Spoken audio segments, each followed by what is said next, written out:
Hi guys, it's me again, Lion Eyes Official. Nagbo-vlog para sa inyo ng pawang katotohanan lamang at walang halong kasinungalingan. Ito ay vlog na totoo ang nilalaman. Good morning, good afternoon, good evening sa inyong lahat. Sa mga subscribers natin, salamat po sa patuloy na pagsuporta sa ating channel at saka sa ating FB page. Sa mga hindi pa po nakapag-subscribe sa ating channel, mag-subscribe na po, paki-like at paki-click na rin po ang notification button para updated po kayo sa mga videos na i-upload natin. Sana po ay lagi kayong nasa mabuting kalagayan. Ang topic po natin for today ay pakikinggan po natin ang press conference ni VP Sara regarding dun sa kanyang impeachment. So, magbibigay po tayo ng ating reaction maya-maya. So, let's get started po. Credit po natin ito sa Inquirer.net.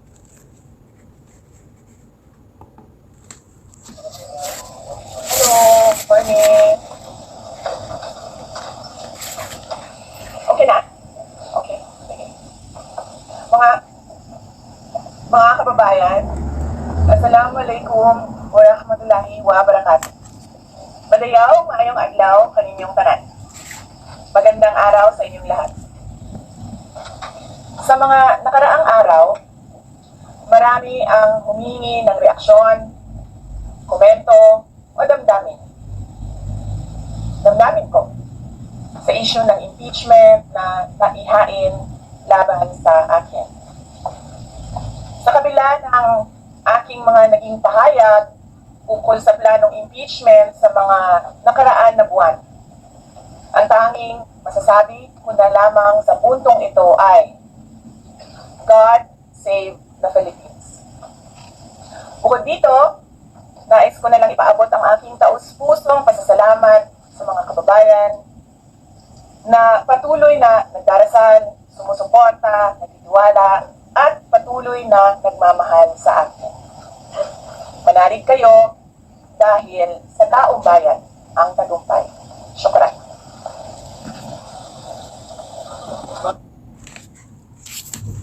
Ang sabi po ni VP, God save the Philippines. Ang sabi ko naman, of course, sooner or later, God will save the Philippines. He will save the Philippines from every evil, and most especially, He will save us from those people who are trying to take the West Philippine Sea. Why on earth are you telling God to save the Philippines? Why only now? Bakit ngayong nagigipit ka tungkol dyan sa impeachment mo, ngayon mo lang tinatawag si God? Tapos sasabihin mo, God save the Philippines? Last time I heard you say, they can drag me to hell. And the other one you said was, pagdating ko doon, ako pa rin ang presidente. And you are referring to HELL, right? Ano ba talaga? Make up your mind. Sometimes maganda ang sinasabi, but most of the time, you're talking about negative things, which is not pleasing to our ears. Tuloy. I know, right? Braille. 3 questions, no follow-up. Okay. Oh. Bakit ganun? Press con? Bakit may limitations? Hindi ba dapat sagutin mo yung mga tanong nila? Ayun mo na. I'm okay. Oo.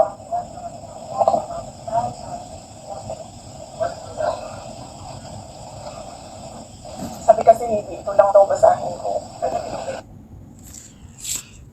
Hala, bakit may nag-uutos sa kanya?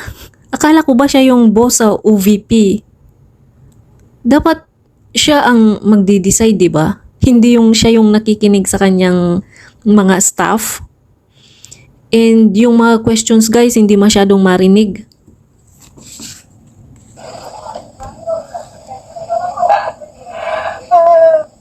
We've already started preparing the moment Franz Castro announced the impeachment plans, which was November of 2023. So November of 2023, there were already lawyers doing their work for the impeachment. So we leave it to the lawyers. Last question. Last question. Wala pa tayo doon, ma'am. Masyado pang malayo yung mga ganyan na mga bagay. Nandun pa lang tayo sa pagbabasa ng actually, ma'am, wala pa tayo doon dahil yung mga abogado lang yung nagtatrabaho. Hindi ko talaga alam kung ano ginagawa nila. But I have a meeting with them. Last question, please. Red. I do not want to answer that question. Next. I do not want to answer that question. Yes. Hala, bakit ganun? I do not want to answer that question. Dapat kung ano ang tinatanong, dapat sinasagot, di ba? Kaya nga press con. Nag-press con ka for what? Ma'am.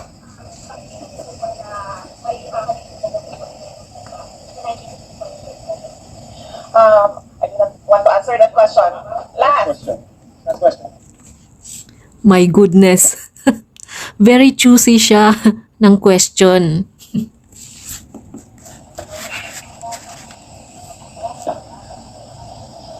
Paniwala ko lang, no, if you have to explain or defend your signature in a yes petition for impeachment, then you feel that you have done something wrong.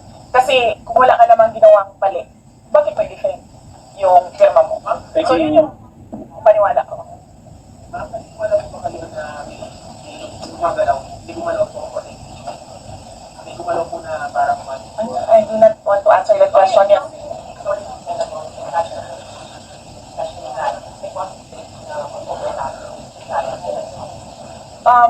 Hindi pa namin napapag-usapan kung ano yung gagawin ko for the upcoming campaign and election. Pero nasabi ko na noon na patuloy yung trabaho namin, and isa sa mga trabaho namin ay gusto namin tumulong sa Commission on Elections in voter education, particularly yung huwag mo ibenta yung boto mo, huwag gumamit ng dahas. Talaga? Huwag mong ibenta yung boto mo? Nako, alam na this.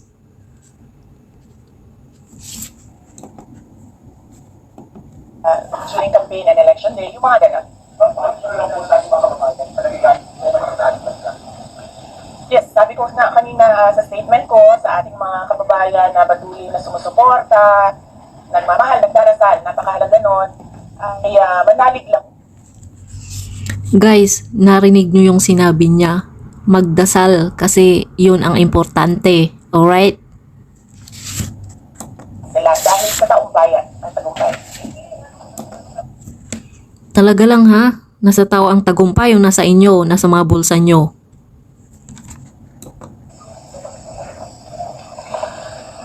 Nga na akad rin sa Manila na taga Davao magka.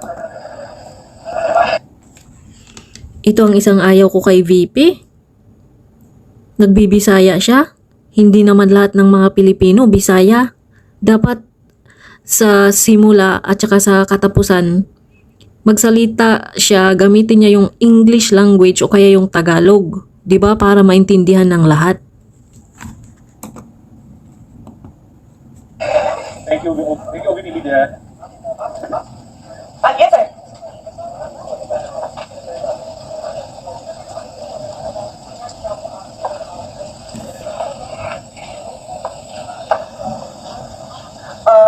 Well, may meeting kami mamayang hapon dahil nag-meeting sila kahapon. Hindi ako sumali, so merong briefing, legal briefing mamaya ang mga lawyers. So I will know more this afternoon.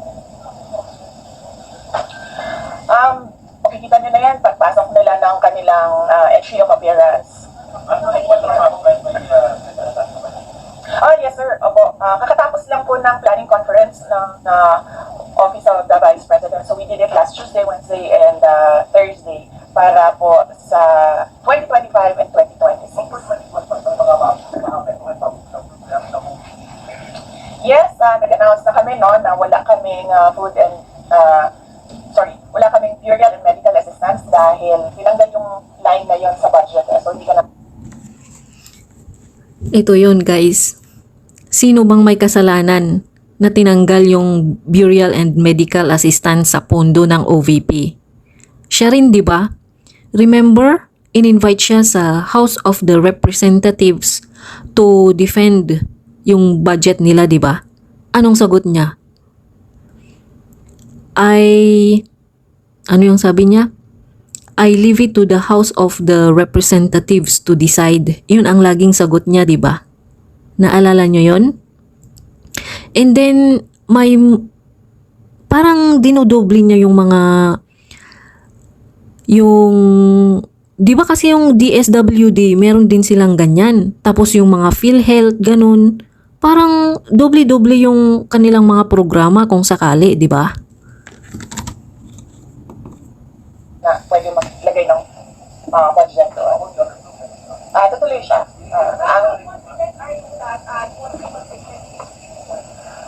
Wala pa tayo. Masyado pang malayo yan, ma'am. Wala pa tayo. Hindi pa natin inaano yan. Final question. Na-assess ngayon. Next question. Nagtanong ka na ba? Kanina? O sige. Final question. Next.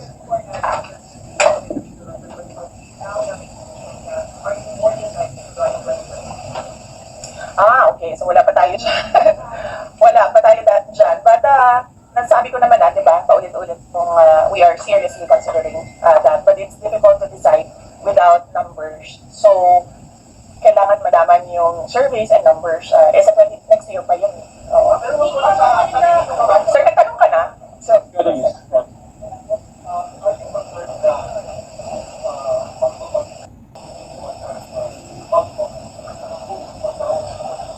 yes, sir. Oo.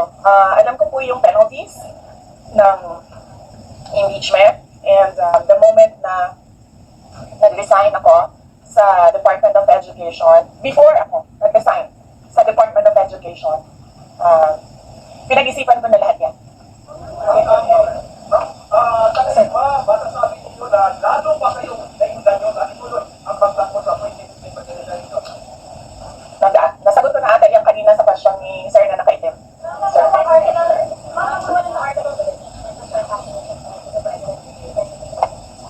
I did not make an assassination threat to the President. Okay, dito na tayo guys. Nag-deny siya, di ba? So, hanapin natin yung ano natin dito, ebidensya. Meron akong ebidensya dito. Sabi niya, I did not make an assassination threat to the President. Sila lang nagsasabi niyan. Ito guys, pakinggan nyo. Sabi niya, kapag ako mo si BBM, si Lisa Araneta, at si Martin Romualdez. And he said, yes, no joke, no joke. Sinabi niya ang statement na ito noong November 23, 2024. Sila lang nagsasabi niyan. Sila lang nagsasabi may assassination. Sila nagsasabi may assassin, may gunman. Next, would you read? Not say that. Wala. In short, she's lying. Ano pala ang tawag mo sa mga taong hinire mo na gumurgor sa 3 tao?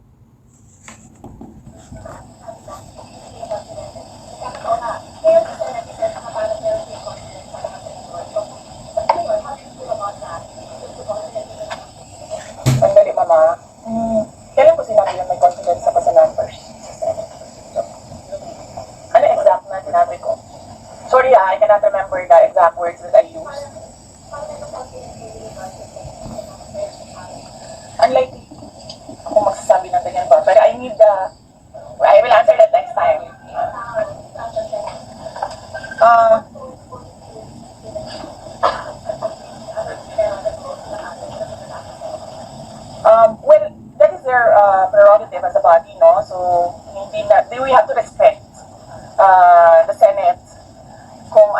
desisyon nila dahil sila yung mga nandoon sa loob. We haven't talked. I have not talked to my friends in the Senate. Wala. Last question, please. Bakit?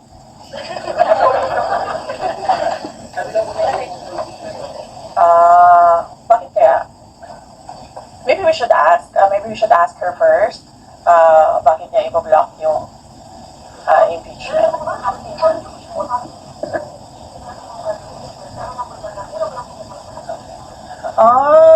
Okay. Kasi sabi, ito lang daw basahin ko. Ang daming nagbabantay sa gilid. Wala pa. But nagpadala ako ng message through sa kanyang assistant and sinabi ko na ano pa sinabi ko? Hindi ko maalala. I think I said everything will be alright. Yun ata ang sinabi ko. His reply was a song. MacArthur's Park. So, nagpadala siya ng video na kumakanta siya. Hindi ko pa nabasa, ma'am, yung complaint, but I understand lahat ng mga complaints na na-file sa House of Representatives nabasa na ng mga lawyers.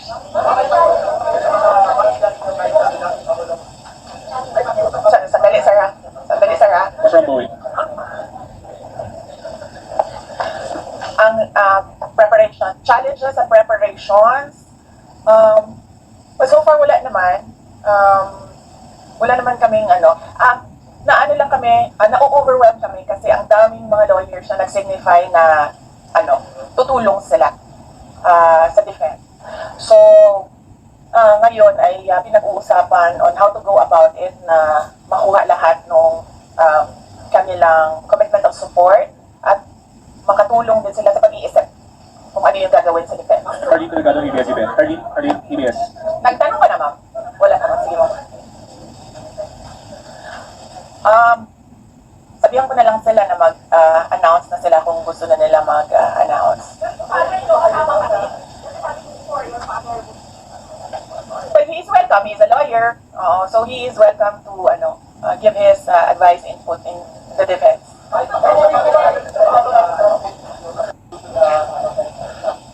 will not answer that question. Yes, I'm sorry. Yes? Yes. So what happened was, nag-indefinite leave siya, and then she was admitted to the hospital doon sa Davao City na hospital siya, and then in-charge siya ng mga doctors with, ulitin ko. Si Yusek Zuleika Lopez, nag-indefinite leave siya after nung sa veterans hospital admission niya, umuwi siya ng Davao, and then na-hospitalize siya doon, and then sabi ng doctors niya, we will discharge you, but you have to come back ngayon ata, February, for further tests.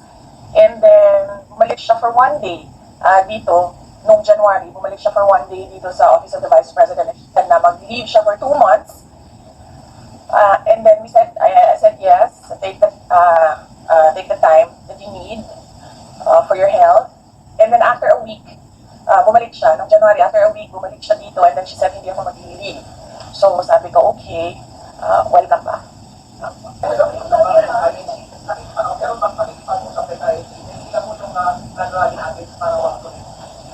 Hindi pa po kami nagkausap ng INC, sir, pero nagpapasalamat po ako sa INC at sa buong sambayanan sa kanilang pananawagan ng kapayapaan. Nagtanong ka na, sir? Hindi ko masabi yan ngayon, sir. Wala pa kami dyan. Nagtanong ka na, mamaya.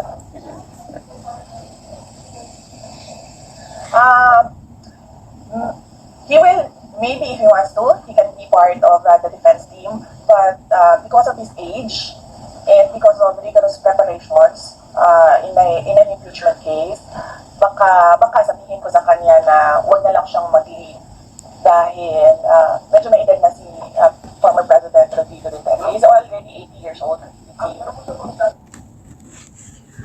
So what kung 80 years old si FPRRD, di ba? Malay mo VP siya ang magpanalo sa'yo, di ba? Para mo namang ina-underestimate yung kakayahan ni tatay mo.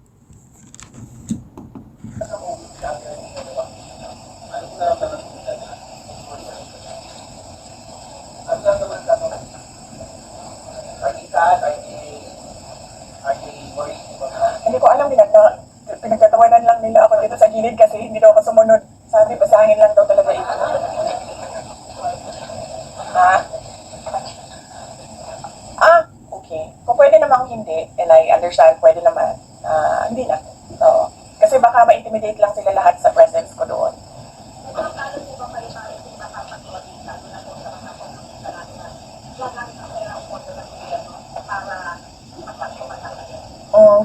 Hindi ko naman nasagutin yung tanong na yan ngayon, ma'am. Doon muna tayo sa God Save the Philippines. Mika, Reuters.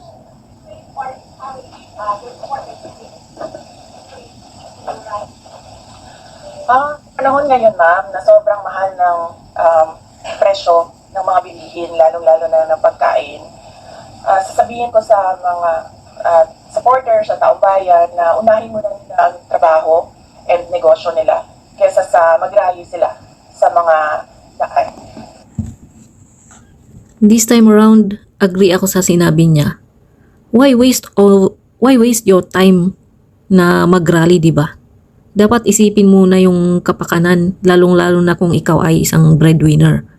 Sayang naman yung isang araw na kita mo kung sasali ka dyan sa mga rally na yan.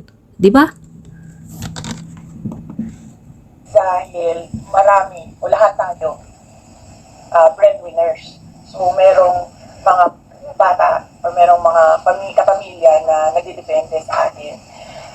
At tayo naman ang social media capital ng buong mundo. Kung gusto talaga nilang magsalita at tumulong, doon na lang sila sa social media kung saan nakakatrabaho pa rin sila. Pero nagagawa nila kung ano yung nararamdaman nila, na gusto nila. Tama ka dyan, VP. Sa social media nila nilalabas yung kanilang mga saloobin. Kaso lang, they abuse it. So, last week, pinatawag yung mga fake news peddlers. Pero, hindi sila umattend. Instead, doon sila sa Supreme Court pumunta at nag-file sila ng petition of certiorari. Lang gawin. At yun ay magsalita at marinig sila ng taong bayan at ng mundo. Mika Flores, ma'am. Reuters.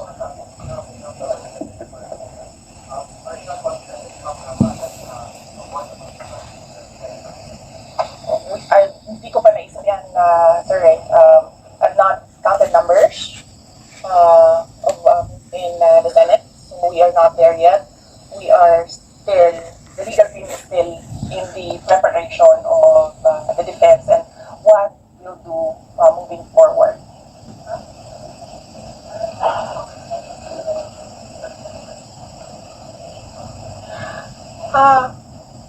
Do I feel betrayed?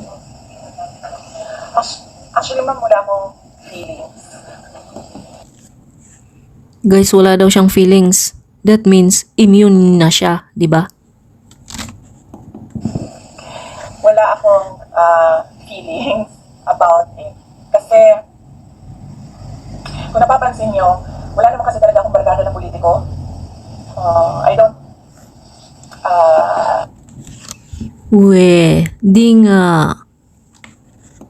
I don't join their circles. But we are friends, yes. But kung ninong at ninang lang ng mga anak, walang ninong at ninang na politiko ang mga anak ko. Maliban kay Sumafish, dahil nandun si former President Erap Estrada. So, I don't move in the circle of politicians. Kaibigan, yes. But to say that meron akong close relationship, personal relationship with them, wala naman. Kaya siguro, ganyan din siguro kadali sa kanila ang mag-desisyon about the impeachment. Kasi wala naman talagang something that is worthwhile sa aming pagiging magkaibigan. Last question. Mika.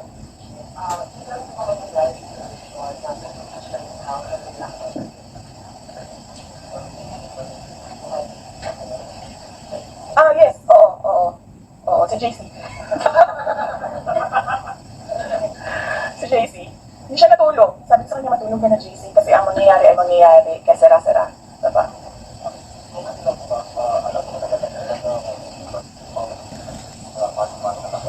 Yes.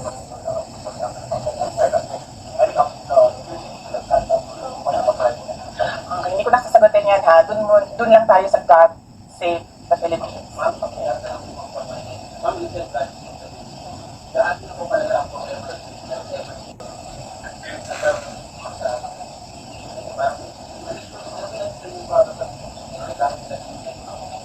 Gaano kalala ang Pilipinas na pag-iwanan na tayo ng panahon at ng ating mga kapitbahay dito sa Luzon at napag-iwanan na tayo ng mundo. Malala siya since nagkaroon ako ng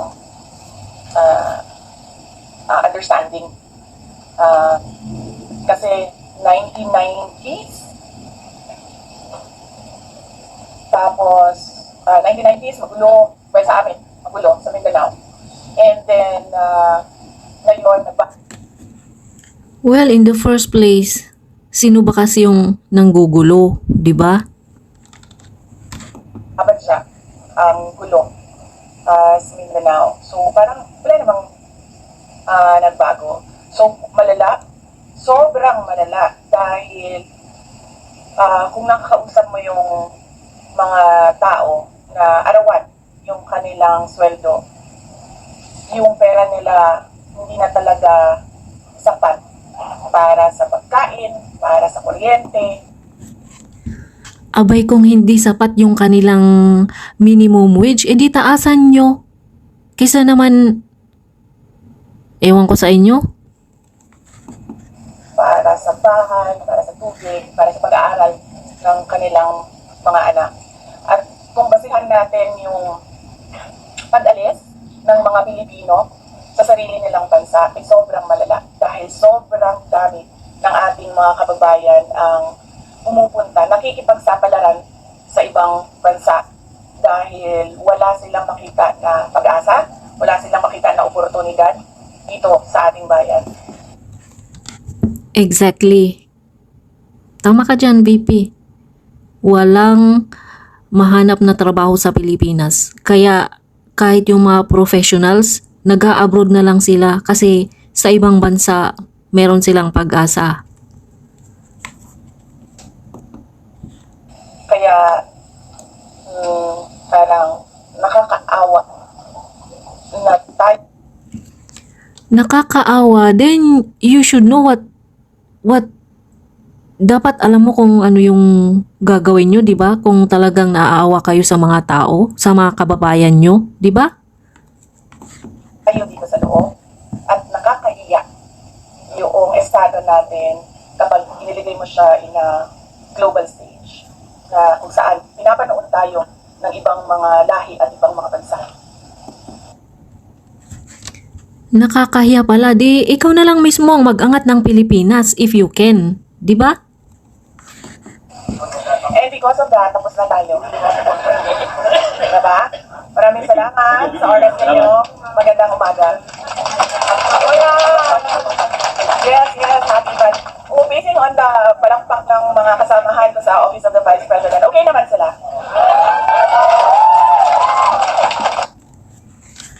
Hala, press conference yan. Hindi yan show para pumalakpak kayo. Pambihira, oy. At mga Lenny supporters pa yan ha, tingnan mo, pero mapapalakpak sila sa atin. No, Valentine's? Yes, Valentine's.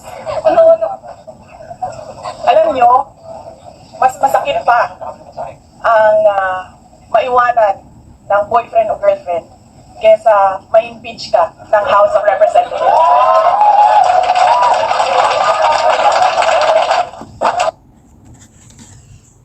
I don't think so.